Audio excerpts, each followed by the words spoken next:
le peuple congolais, en soi, M. Kabila, alias Kazembere, de son vrai nom, Azalaka Motobangaka, Azalaka, c'est un peureux, c'est un peureux. Mutu Oyo, même temps, Azalaki na Kingakati, Soka Yoki Kakaba démarré, Oye Zali, groupe électrogène, et bien dit boum, Okoyoka Tuni, et l'Okonini, qu'est-ce qu'il y a là-bas? Qu'est-ce qu'il y a là-bas?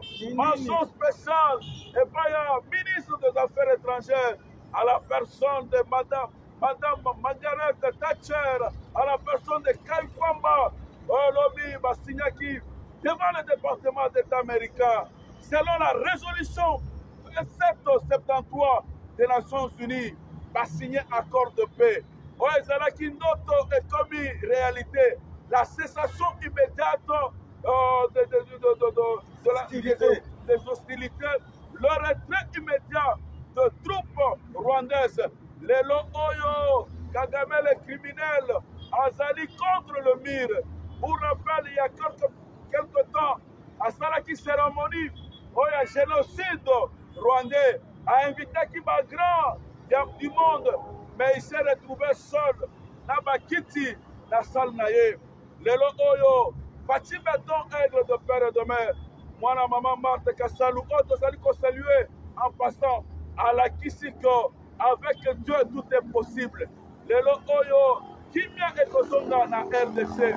Makambo Oyo, Fe, Wanda Lobaki, Nazalina Kosepela, Dengue Lelo Oyo, peuple congolais, a voté à élire à la personne de Félix Tshisekedi Chilombo. Oyo Kofongola, ba Congolais, peuple congolais, ba Ekai et Kokweya, a Kofongola Bango Misu, Oyo Zalaki, ba dégâts. Oyo, l'ancien président, le sénateur à vie, de son vrai nom Kazembere, alias Kabila, Dengenini, a Tekaki déjà, est de la République démocratique du Congo. Ah, Nzamerabiso, merci pour la Fati Béton, Fati Wetu, Tutuetu, Chilombo, merci beaucoup pour la Oezali, Tuzobenga, diplomatie agissante, Lelo Oyo, la RDC reste une et indivisible. Lelo Oyo, accord Zali, accord résolution 2773, l'accord signé hier devant le département d'État américain, le Oyo, Kimi Zongi, à cause des efforts du président de la République, Fati Béton, de père et de mère. À toi, Général Lévy. Oui, République démocratique du Congo, et Zongi, Ndenge Zalaka, Ndenge Bakatango. Depuis Masolo et les Kagana à Berlin, peuple congolais et Sengeli Boyeba, République démocratique du Congo, pays où les alliés enviés, 30 ans de guerre.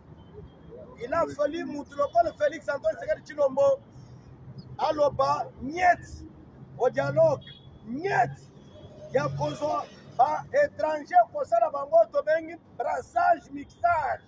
Parce que Bolandaki, Bonabayebalandaki, lobby même quand ils ont signé les accords, Baboyi, Biloko, il y a brassage, mixage, parce que nous devons préserver l'intégrité territoriale. C'est-à-dire quoi? Moutulo Moutou a respecté Borne Yamboka Naye. Pas question Yakomona, Bonanini. République démocratique du Congo, Kogipe Kotindaba. Militaire congolais na Rwanda pour passer la bango mixage, brassage. Non, parce que Bisso, République démocratique du Congo, avec le président, 11 ans, va faire si Bisso, tous allez respecter, il y a test. Il y a un bon endroit où on a lobby, va coincer Rwanda. Rwanda a été contraint pour signer, c'est-à-dire retrait à l'immédiat. Il y a Batunaye, Oya Tchena Goma, Oya Tchena Bukavu et consorts. Il faut respect, il y a intégrité territoriale. Et ça, nous avons besoin de soutenir que nous, nous le soutenir au Rwanda, biso que non ndenge zawana, bozo kasibatu na biso, bocha bango na armée na bino, bocha bango na ba service na bino. Waya, cette fois-ci, vous allez voir République démocratique du Congo récupérer Mabele na ye nyonso. Ndebo monaki. Tangu tozali koya bisabino. Bango bayaki na bambunda koloba di n'importe quoi que toko comme na Kinshasa. bitumba ezalaka lipa na nguba te bakupe oyo ezalaki ravitaillement oyo ebanda kopesa bango makasi nde bomoni bango nyonso bandimi bafandi mpona kolakisa bino ke République démocratique du Congo abandaki kobunda na bamultinationaux bomoni mokolo alobi signature ntango esalami likambo ya kokamba ntango toyebisaka bino ke bananga bakabila ekonsor batwana baza bana ya misala boyokaka te bomoni mokolo alobi diplomatie ya chef de l'état Félix Antoine Tshisekedi Tshilombo ebimisi oyo patron numéro 1 ya M23 patron numéro 1 ya AFC nde oyo République démocratique du Congo asigna na ye accord napesi malipa mwana mboka nalobi boye ndeko na nga sewar de pere de mer nalobi boye général de ville milelo koti bible elobi boye tout ce qui est caché sera révélé bato oyo bazalaki nsima ya Kagame ezalaki Kabila de son vrai nom Kazembere Kanambe baoyo nyonso bakomi kolela bapiero luwara bawakanja bazali kolela Piero Luara Leli bakamera na ezalaki komi Piero Luara tu as trahi le pays Claude Lubaya Lulu Wamamu tu as trahi le pays Claude Jean-Claude Vemba vous avez trahi la nation Franck Diongo Moïse Katumbi, vous avez trahi la nation. Reste Kazadi, vous avez trahi la nation. Et la récompense de ceux-là qui trahissent, c'est la pendaison, c'est la malédiction. Vous m'en dire ma famille Nabino. Beaucoup m'a dit, vous m'en dire ma famille Nabino, vous trahir Mboka Oyo. Félicitations Tosengi, l'Assemblée nationale, Vital Kamerhe le président.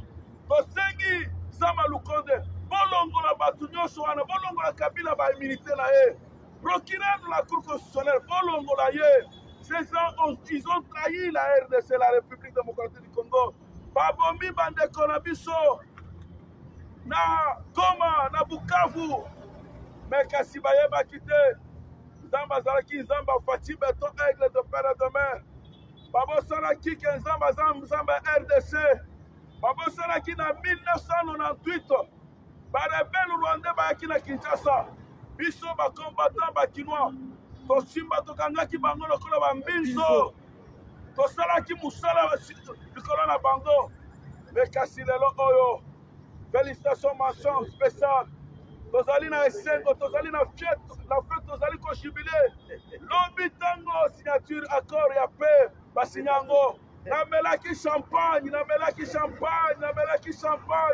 Merci beaucoup, Fatih Beton.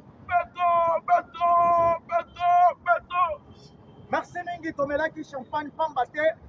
Mukolo toina etiamaki devant la presse internationale nyonso ya monde. Wana ifoto ebisa bino yango. Mais boyeba mutema mabe ya Kabila ezali nini. Kabila abomisi Mamadou Ndala. Kabila abomisi Général Bunza Mabe. Kabila abomisi Général Bauma. Kabila abomisi Thérèse Kapangala, abomisi Roxy Chimanga. Kabila abomisi Babowa Mwamba, abomisi Frank Ngiki, abomisi Shebeana Bazana. Kabila kangisi Mbemba 10 ans en prison. Kabila s'est permis même, il n'y a pas Tshisekedi qui a vu sur les restes mémoire. 2 ans pour que Bako Kaboya Bokunda été. 450 corps ya force commune na Maluku. Bamore bakapwena sapu. Mutabomi batu na ba Congo bundu ya Congo. Katla. Saïda Katla na Michael Charles Jasper na Nations Unies. Kabila c'est un grand assassin. On totali ko senga immunité na arrestation na l'immédiat parce que oya sali ba benjango. Balongola ye bakanga ye balongola ba immunité batinda ye na CPI. Batinda ye na CPI mutuma. Babe. Azando. Azando kindeko na ngai batinda kaka na CPI te namoni bakongole bango moko basengi arrestation ya Joseph Kabila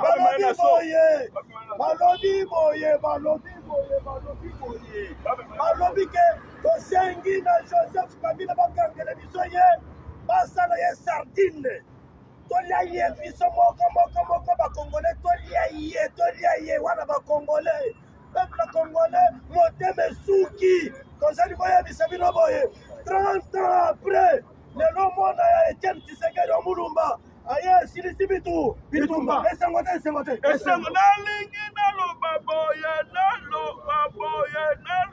boye kopesa mention spéciale kopesa félicitation na kulutu na biso à la personne de Zakari Baba Swe ya Zakri oyo alobaka jour moko na TikTok alobi zala clair Kabila zala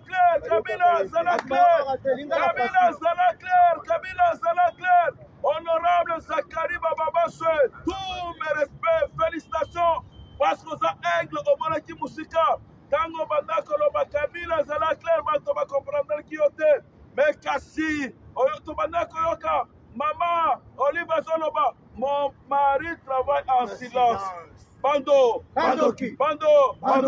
Silence oyo. Maman Oliva banda koloba. Nde o bakutaki na 18e rue. Bakutaki nini? Bateni na 18e rue. Ba équipement militaire. Des travail en silence. Oui. Na banda kuna bango bazana ba arme. Travail en silence bazaki kosala. Travail en silence. Baza kofuta ba militaire. Batomboka contre le chef de l'État.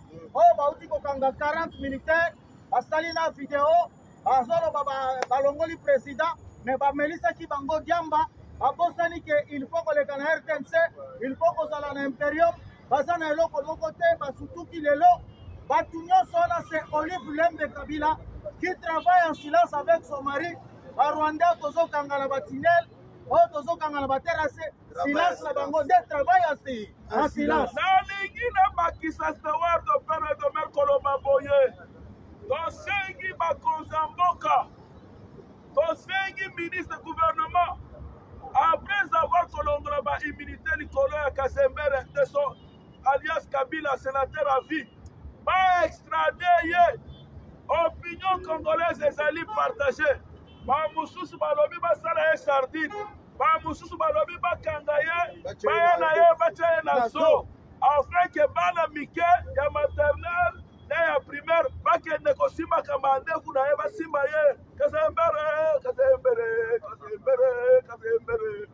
wana mutu te parce que alakisi face na ye ya mabe babomi batu na Goma batu na Bukavu yo mokonzi ya bapeuple okobima tout d'abord je condamne l'agression du Rwanda je compatis je présente mes condoléances na bafamille non yo zobima lobi je demande la levée des troupes étrangères au Congo.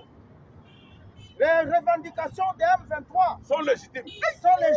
C'est l'inspiration du peuple congolais. Jokande Félix, à Mataka Likolo Nzete, à Zomona Ndenga Kondokuta M23. À Komika en France, Pamindele Batelemi pour guerre à l'Est, non, les patrons c'est mon prédécesseur. C'est qui? C'est Joseph Kabila. Mais les Oyo, à côté de la partie mine, orientale, kuna akotaki akanisaki ayebite kokota koti solo déjà na yeba wazalendo bayokaki yango po balinga bapupola les États-Unis ebengi quitte le territoire quitte zonge pa na bino bango azongi pa papa na ye Kagame mutu aza kolala na Goma eza Sultani Makenga le reste nyonso bananga bazoluka kutu moye ya kobima ta Uganda basi babotoli bango bapasseport Kagame nde azotambola passeport ya nanga na poche bakosa bino te bango nyonso bazala ba passeport na bango eza na poche po nous vivons ensemble nous mourrons ensemble Kagame azoyeba te l'un de ces 4 matins nini okoki kolela tokufa ensemble yango Kabila bakisana loba boye de corona stewa loba mukembela momai pesanga pesa général de ville tobeta biloko koloba boye l'enfant de l'histoire de Kagame et Souki déjà. Kagame c'est Souki. Il appartient au passé. Kagame appartient au passé. Kabila appartient au passé. Nanga abandi kolela la munoko mboka. Pierrot Luwara munoko mboka zali kolela. wakati mandefu azolela na munoko ya mboka. Mes chers compatriotes, chers Congolais, la bonne nouvelle, c'est que la guerre de l'Est appartient au passé. Tous derrière Fatih Béton, Aigle de Père et de Mère, tous derrière le FARDC, tous derrière le Wazalendo, tous derrière le gouvernement du Premier ministre Souminou, tous derrière la ministre Madame Margaret Thatcher, à la personne de Kwaikamba, tous Congolais. À toi, Général. Oui, ndekonanga peuple congolais. Bomoni ke biso batiyo tant toyela kabino ba information totamisa kango pe tomemeli bino. Sumeno eleka to kebisaka pe to la musaka ndekona biso Jacquemain Chabani. Toyebisaka lamuka na po na bongi. Alamuki bomoni tango tozali ko yebisa bino wa parti oh tolobi peuple perdu. Récupéré par les diables, Peuple perdu, récupéré par les diables, Otobengi peut perdre, parce que patron na bango abandaki ko travailler en silence. Aye comme il a qui se gagne patron. Mais comment expliquer Moutou azali patron ya rébellion peut aussi en même temps être président d'un parti politique? Non. Ndebo moni à partir ya Koloba biso de Konabiso fait femme de l'intérieur mon amboka Jacquemain Chabani auto salut en passant à Lamuki à Sali Mukanda on a qu'on suspendre ba activité ya PPRD sur toute l'étendue bande konangai soko moni PPRD azonse les réunions songolo et si comme boye kende ou alerter la police bakanga ba bando parce que bazabare bandoki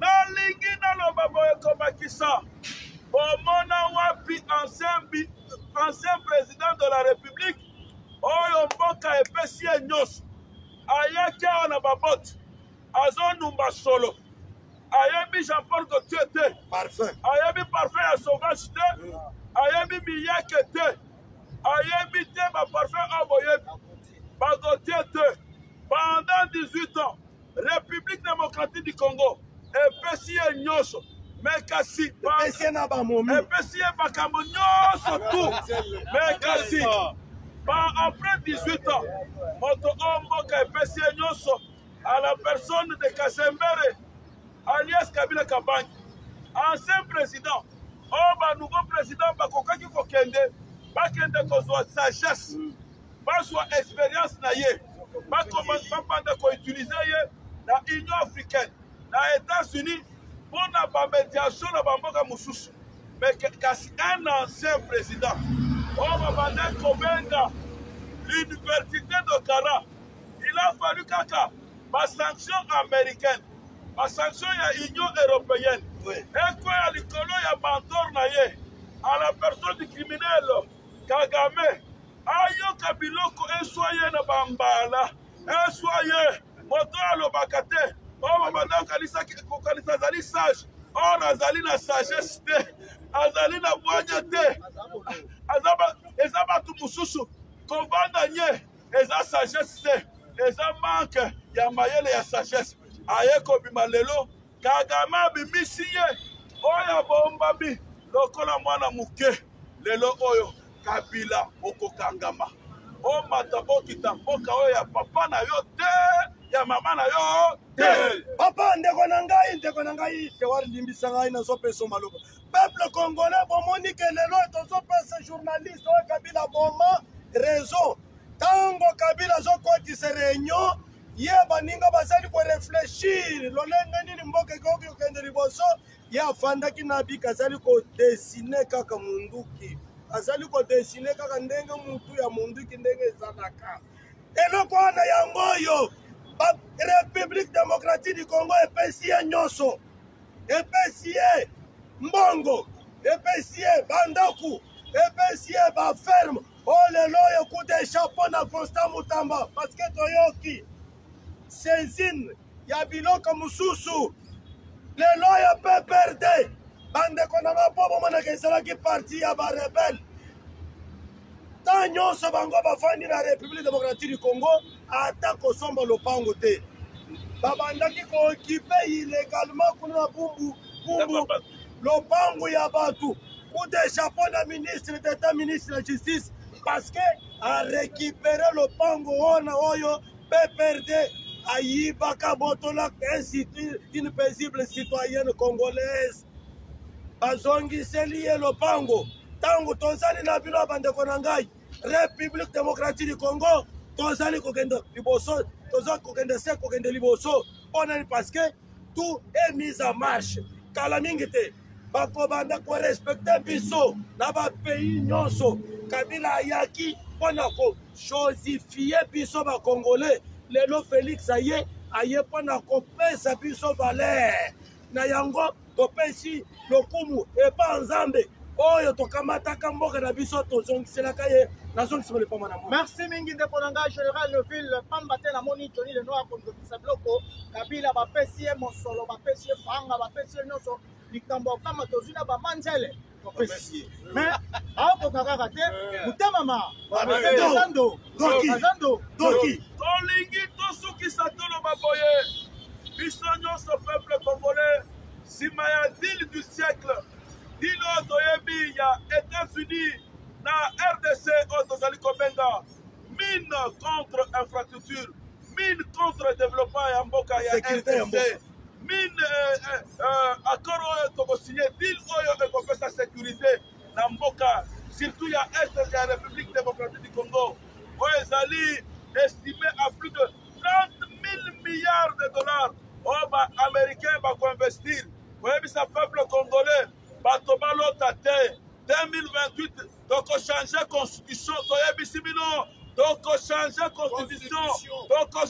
constitution tombomata bokita tokochange constitution parce que Donald Trump alobi oyo ezali deal du siècle bainvestisseur privé américain bakoya ebele awa bakoya mpona cobalt bakoya mpona lithium ya manono bakoya mpona or ya Ituri or satellite mpona manganèse mpona cobalt c'est-à-dire que deal oyo entre la RDC et les États-Unis ekozala deal oyo bamisala ekozala baemploi ekozala ebele bachômeur même moto atangaki te akozwa mosala parce que mboka ekobanda ekozala ebandeli ya mboka oyo mais kasi toyebisi peuple congolais tozala nsima ya mokonzi ya mboka Fati Beton aigle de père et de mère 2028 élection ekozala te tokochange constitution na yango parce que lelo oyo président de la république Fati Beton aigle de père et de mère abundi ye moko afongoli biso misu pendant 18 ans Kasembere alias Joseph Kabila akangaki biso misu ye nde atekaki déjà est na bandeko na ye barwandais na mentor na ye les criminels Paul Kagame tokende na chapitre mosusu. Merci mingi bandeko merci mingi balangi tozali kokende na chapitre baekani bakosala na tata mokonzi ya mboka parmi tata mokonzi ya mboka na gouvernement Sumino Tuluka mama na biso bisika azali topesi ye mbote ebongo ye moko mokonzi ya mboka bisika kei na lili mpona malita ya papa wa Roma mutu tozali kopesa 1 minute ya silence avant tokota na chapitre mosusu parce que azali nganga nzambe ya solo ntango ayaka walobi tobimisa maboko na bino na RDC ezali mine ya or te oyo nyonso ayebiki azali na bato na ye na Congo alongola Congo bato bakufi mingi abendaka matoi banganga nzambe bosala mosala ya nzambe ya koteya liloba bolongwa na politike mpona yango tokozwa 1 minute ya kimia tokota na chapitre mosusu Johnny le Noir aswa à vous le Noir.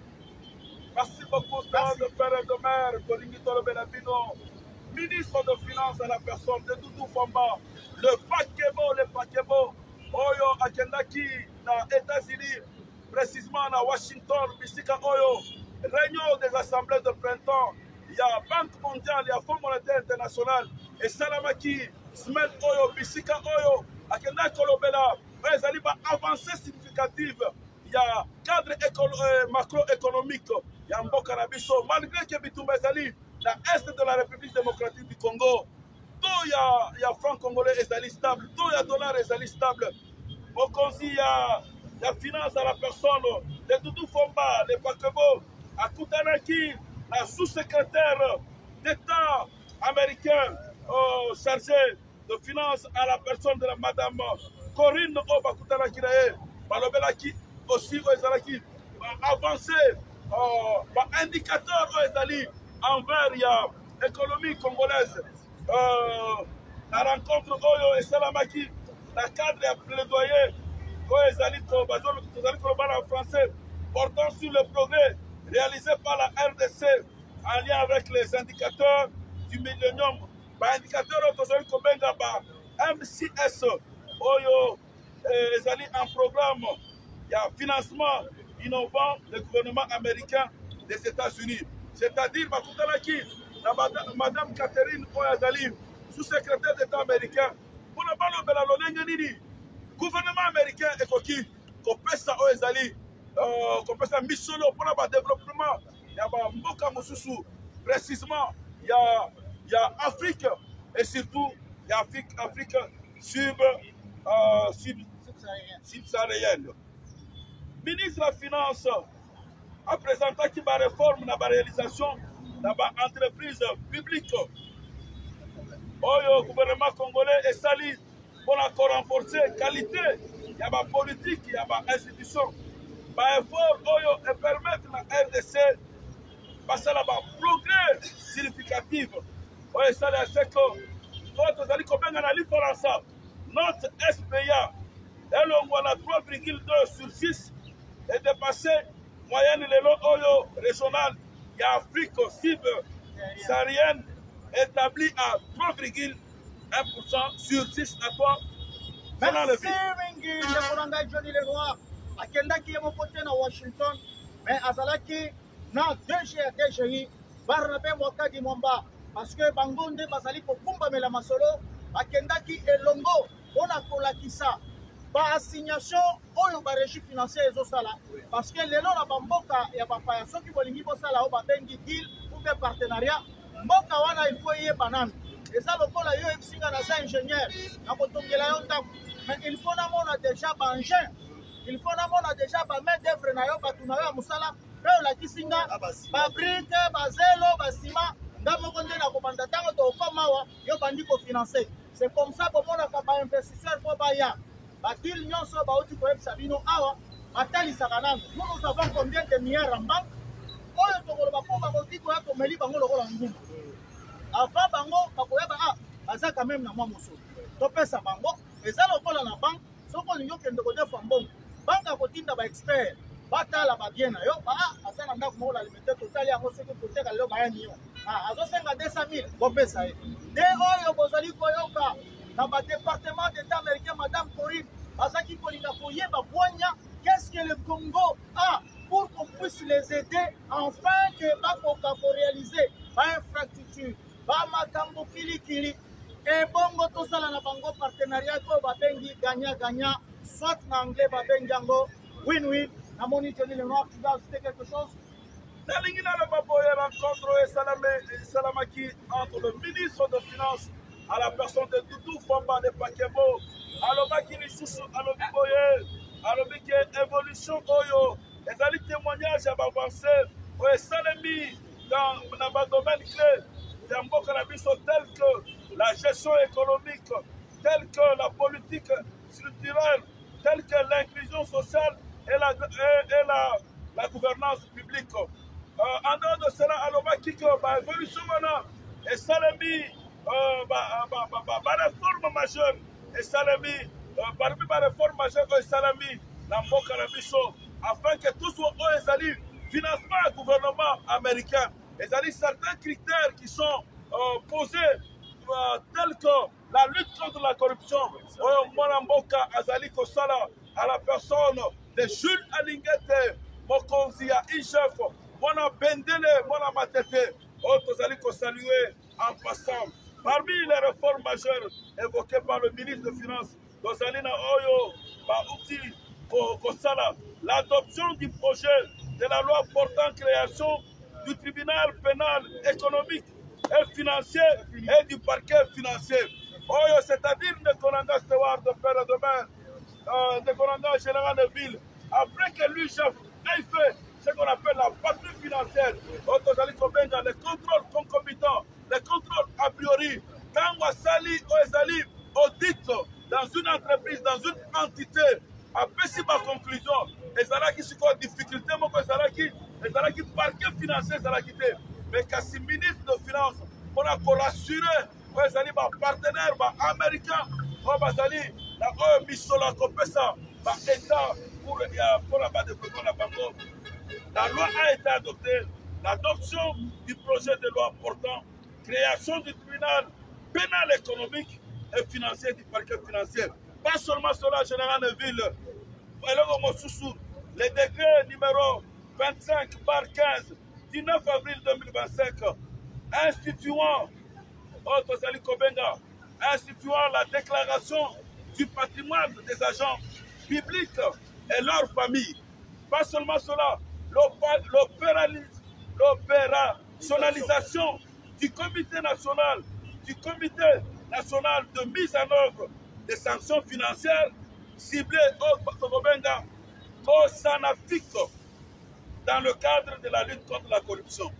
Rencontre de Salamaki entre le ministre de Finances, Otobenga Ka, affectueusement, Doudou Famba le Pakebo, rencontre Oyo et Salamaki pour accélérer l'éligibilité du programme Otobengi MCC et d'accélérer aussi son développement socio-économique au bénéfice des populations congolaises. À toi, Tewa. Oui, Ndekonangaï.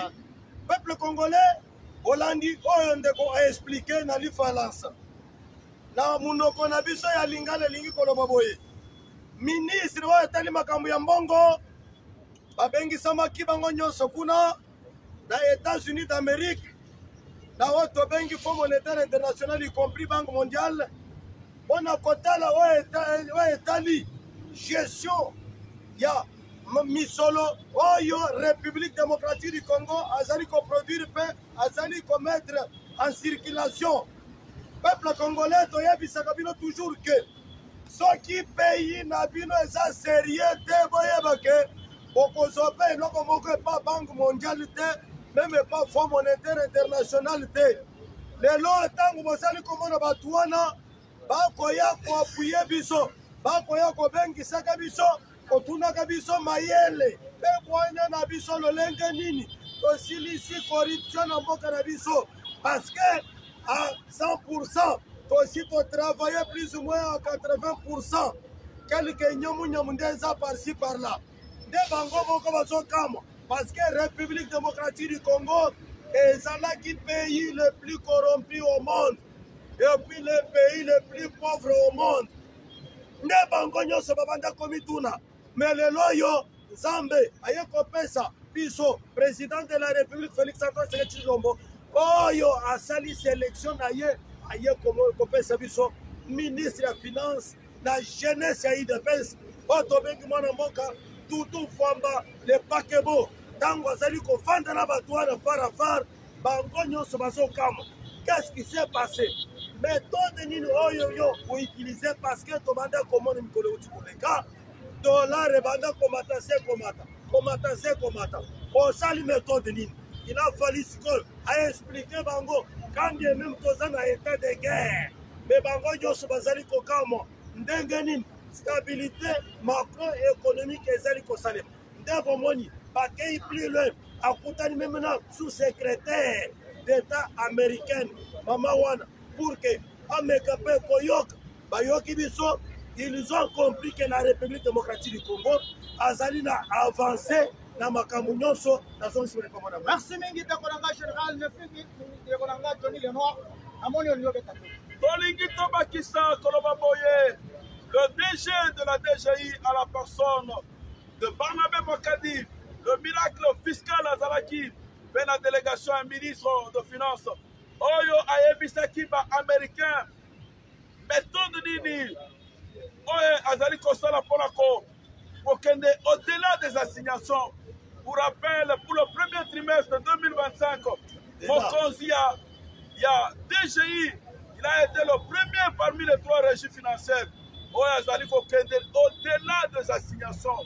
Donc, il faut rappeler, en passant à Oezali, ma fisc, ma contribuable Nyoso, Bazali, Nambo Canabiso, RDC. Pour rappeler, Bango, échéance est le 30 avril oyo ezali échéance moko charnière mpona DGI oyo tozali kobenga l'impôt sur le profit et les bénéfices. Il faudrait bokende kodéclare baimpôt bofuta oyo ezali 40% mpona mboka ekende liboso. RDC gouvernement ezwa baressource interne propre oyo ekosala seko biso mokonzi ya mboka zela oyo ezali saison sèche ezali kobanda batonga yango babongisa yango mboka ekende liboso atosdewa. Merci mingi ndeko na ngai Johnny Lenoir, merci mingi ndeko na ngai Général Neville. Mpona yango tozali koprofite na micro oyo parceke tata mokonzi alandaka biso na yango tozali kosenga na gouvernement ya union nationale oyo bakosala bakoka koconduire bato oyo bazali kosala mosala ndenge elongobani.